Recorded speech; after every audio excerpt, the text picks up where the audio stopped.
Stephen Miller walked into the studio certain he had the upper hand, a quiet arrogance stitched into every step he took. For years, he had cultivated a reputation for being sharp, confrontational, and armed with rehearsed rhetoric that made even seasoned opponents stumble. This time, facing Jasmine Crockett, he believed his preparation had been flawless. He had gone over his notes repeatedly, memorized numbers that he could rattle off to sound authoritative, and practiced cutting remarks he thought would rattle her composure. To him, it felt like walking into a chess match where he already saw the endgame. What he hadn't accounted for was the weight of overconfidence, the subtle cracks that form when someone believes victory is guaranteed before the game even starts.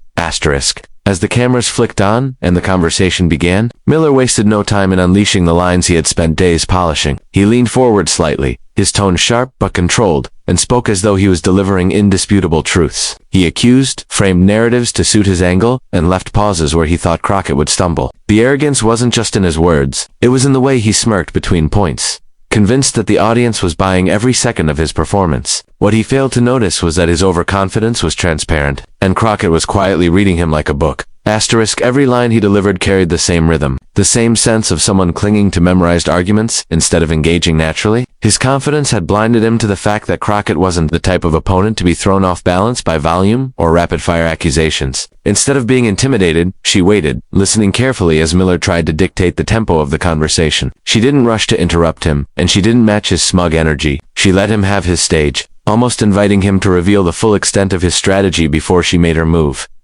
Miller mistook her patience for weakness. He believed his rehearsed delivery was landing the way he intended, a trap tightening around her. He thought the audience would see a woman struggling to keep up with his so-called mastery of facts. But what was happening in reality was entirely different. Crockett's silence wasn't hesitation, it was calculation. She was cataloging every contradiction in his statements, every weak spot in his reasoning, and every moment where his supposed authority rested on shaky ground. His arrogance prevented him from seeing it.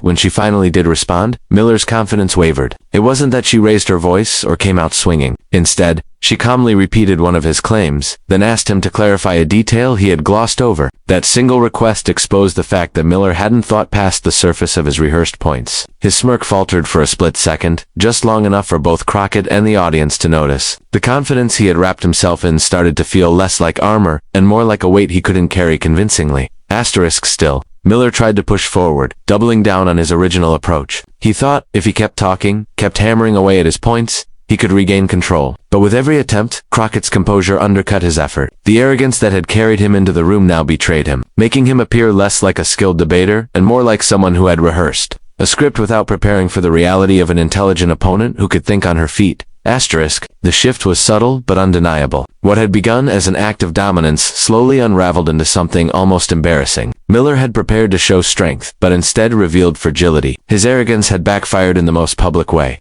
not because he lacked intelligence, but because he underestimated the very person sitting across from him. For him, it wasn't just about losing points in a debate, it was about the realization that preparation, without humility, could never guarantee victory. Would you like me to continue by expanding Keynote 2 in the same detailed, storytelling style 700 words? When Jasmine Crockett finally began to respond, it was not with the fire or aggression that Stephen Miller had braced himself for. He had expected interruptions, sharp retorts, or the kind of emotional rebuttals that he could seize upon and frame his weakness. Instead, she spoke with measured calm, her tone even and deliberate. It was the kind of composure that immediately changed the dynamic of the room. While Miller had come armed with theatrics, Crockett chose precision, and in doing so, she began to dismantle his arguments with an ease that caught him off guard. She started by addressing his first claim directly, not with dismissive words, but with facts. Point by point, she countered his assertions, not rushing, not flustered, but steady. Miller leaned forward, ready to interrupt, but each time he tried, she anchored her words with evidence, states, policies, and examples that undercut his narrative before it could gain traction. The effect was striking. The audience, who had initially been watching Miller's animated delivery, began shifting their attention fully to her, drawn to the quiet authority with which she spoke. Miller's frustration grew visible. He attempted to derail her by tossing in additional points, hoping to overwhelm her with quantity rather than quality. But Crockett refused to be baited. Instead of chasing every tangent, she focused on the core of his argument, slicing it apart in layers until the flaw became undeniable. Her restraint in not engaging with his distractions made his approach look clumsy. Each time he tried to rush her or throw her off balance, she remained rooted in her calm precision. Exposing his tactics as little more than noise, There was one moment when Miller leaned heavily on a statistic, repeating it as if sheer repetition would make it unassailable. Crockett allowed him to repeat it, nodding slightly as though encouraging him to go on. Then, when he paused, confident he had reinforced his point, she brought up the source of the statistic and revealed how he had stripped it of its context. The revelation left him visibly unsettled. His smirk tightened into something closer to irritation, and he attempted to wave her off. But the damage was done. Her calm precision had turned his strongest talking point into an example of his selective storytelling. Crockett's approach wasn't just about proving him wrong. It was about showing that his arguments collapsed under scrutiny. She didn't need to shout or match his intensity. She let the clarity of her words do the work. Each fact she presented felt like a carefully placed stone, building a foundation that Miller couldn't shake, no matter how aggressively he pushed back. Her composure gave her a kind of authority that his theatrics couldn't compete with. As the exchange continued, Miller found himself reacting more than leading. His strategy had been to dominate, to throw Crockett into a defensive posture where she would be scrambling to answer him. Instead, he was the one scrambling, trying to keep up with the precision of her counters. He cut in with interruptions, but each time he did, it only emphasized how desperate he was becoming to regain control. Meanwhile, Crockett never lost her rhythm. She would pause, allow him his interruption, then return to her point without missing a beat, as if brushing off his attempts to destabilize her. The contrast between them grew sharper with each passing minute. Miller's performance looked increasingly forced, while Crockett's.com presence resonated as genuine. Viewers could see the difference between someone relying on rehearsed lines and someone relying on facts and understanding. Her composure became a mirror that reflected his frantic energy, making it clear who was in control of the exchange. By the time she finished responding to his opening barrage, the atmosphere had shifted entirely. Miller, who had started with confidence and swagger, was left grasping for momentum that simply wasn't there anymore. Crockett's.com precision had turned the debate on its head, leaving him looking less like the master strategist he believed himself to be, and more like a man outmaneuvered by patience, intellect, and unshakable control. Do you want me to go ahead and expand? Keynote 3 next, in the same 700-word storytelling style with him mentioned. Stephen Miller had built much of his public persona on being able to dominate conversations, cutting opponents off mid-sentence and drowning their arguments under a flood of fast-talking aggression. In the studio, though, that tactic began to unravel the moment Jasmine Crockett demonstrated she would not be rattled. He leaned forward, tried to interject, his voice sharpened in an effort to regain control. But the harder he pushed, the more obvious it became that he was flustered, and the calmer she seemed in contrast. What he had intended as strength was instead highlighting his loss of composure, exposing a fundamental weakness in his approach. When Crockett delivered her responses, she didn't hurry or raise her volume. She spoke with a steady cadence that cut directly through his interruptions. Miller tried to talk over her more than once, assuming that louder meant stronger. But every time he did, the viewers could see the imbalance. On one side, there was Miller animated, red-faced, pushing words out with impatience. On the other side, there was Crockett, bothered, her voice clear and deliberate, letting his outbursts bounce off her like raindrops on glass. The contrast was almost jarring. For someone who prided himself on control, Miller looked increasingly like a man scrambling to hold on to it. His hands moved more than they should have. His tone lost its crispness, and at moments he stumbled over his own words in his rush to cut her off. Each misstep, however small, was amplified by the fact that Crockett refused to meet chaos with chaos. Instead, she stayed centered, making him appear unsteady by comparison. There was a point in the exchange when Miller interrupted so forcefully that the moderator had to step in and remind him to allow Crockett to finish. That intervention didn't just embarrass him, it underscored the very imbalance unfolding before the audience. Crockett didn't react to his outburst with annoyance. She simply smiled faintly, waited for her turn, and continued as if nothing had happened. The patience she displayed only deepened the impression that she was firmly in control, while Miller looked like someone desperate to grasp at dominance that was slipping away from him. What Miller had misunderstood was the power of composure. His entire strategy depended on creating pressure, forcing Crockett into reacting emotionally so he could point to her as unstable or unprepared. But Crockett never gave him that chance. Every time he raised his volume, she lowered hers. Every time he tried to flood the conversation with talking points, she stripped him back to one essential contradiction. His frustration mounted because he couldn't bend the narrative the way he was used to. Her calmness revealed his agitation, and the viewers could see the unraveling happen in real time. The more flustered he grew, the less credible his arguments sounded. It wasn't just about content anymore, it was about tone, body language, and perception. A man who had entered with the intent to dominate now looked like someone on edge, fighting to keep his footing. Crockett didn't have to expose his weakness with insults or sharp jabs. She let him expose it himself, and with each passing exchange, he did exactly that. making her appear more poised while he looked less controlled. By the midpoint of their debate, the roles had reversed. Crockett was steering the rhythm, deciding when to engage, when to let his words hang unanswered, and when to quietly correct his claims. Miller was reacting, interrupting at the wrong times, and failing to mask his irritation. His body language betrayed him even more than his words. Where Crockett leaned back with calm confidence, Miller leaned in too far, his movements sharp and restless. What was supposed to be a display of strength had become a display of vulnerability, in that space.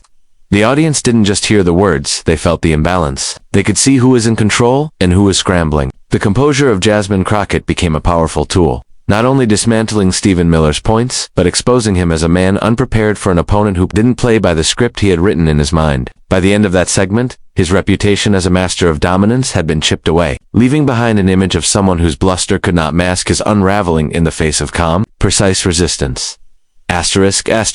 Do you want me to continue with Keynote 4 in the same expanded storytelling style? Also around 700 words with him mentioned. By the time the debate reached its closing stretch, the energy in the room had shifted completely. At the start, Stephen Miller had held himself as though he owned the stage, smirking, leaning forward, convinced he was dictating the terms of the exchange. But now, the audience was no longer leaning toward him. Their attention was fixed on Jasmine Crockett, whose steady responses had flipped the narrative. Miller, who had come in determined to control perception, had instead become the example of what happens when someone underestimates their opponent, in full public view. Viewers watching live began posting reactions almost immediately. Clips of Crockett calmly dismantling his points circulated online within minutes, each one highlighting her composure against his flustered interruptions. For every moment he tried to press harder, there was a clip showing her quietly correcting him, leaving him with no ground to stand on. The public perception wasn't subtle, it was a landslide. People saw Miller not as the sharp debater he tried to present, but as someone who had been caught unprepared for the very opponent he thought he could outsmart. Inside the studio, the silence during her responses was telling. Where his words had been met with forced applause or hesitant nods earlier, her answers drew genuine focus. Even those who came expecting Miller to dominate couldn't ignore the way she made his tactics look flimsy. Each time he shifted in his chair or pushed back with an impatient interruption, Crockett's measured replies made it seem less like he was strong and more like he was scrambling. That difference didn't need to be explained. It was visible to anyone watching.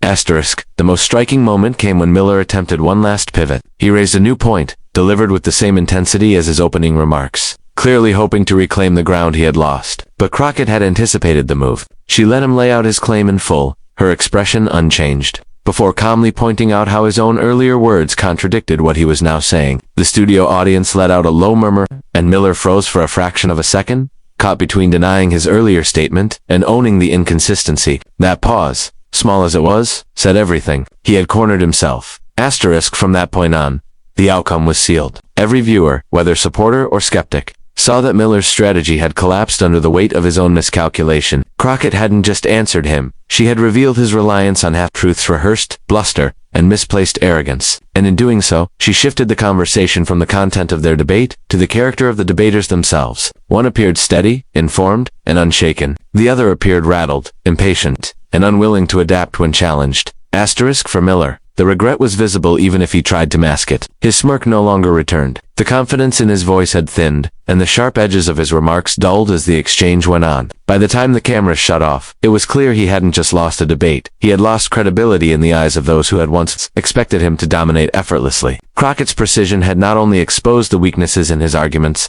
it had exposed the weakness in his approach to people who had never questioned it before. In the hours after, the story traveled faster than he could have imagined. Headlines highlighted his stumble. Social media feeds flooded with side-by-side clips of his interruptions against her calm replies, and analysts dissected the moment he lost control. What was supposed to be a platform for him to reaffirm his dominance had turned into a stage where his vulnerabilities were laid bare. Public perception had shifted decisively. For Jasmine Crockett, the night cemented her image as someone capable of standing against sharp-tongued opponents without being drawn into their theatrics. For Stephen Miller, it became a reminder that preparation without respect for one's opponent can collapse into humiliation. The moment he tried to outsmart her, he set the stage for his own undoing. And the audience, both in the studio and beyond, left with no doubt about who had truly commanded the room.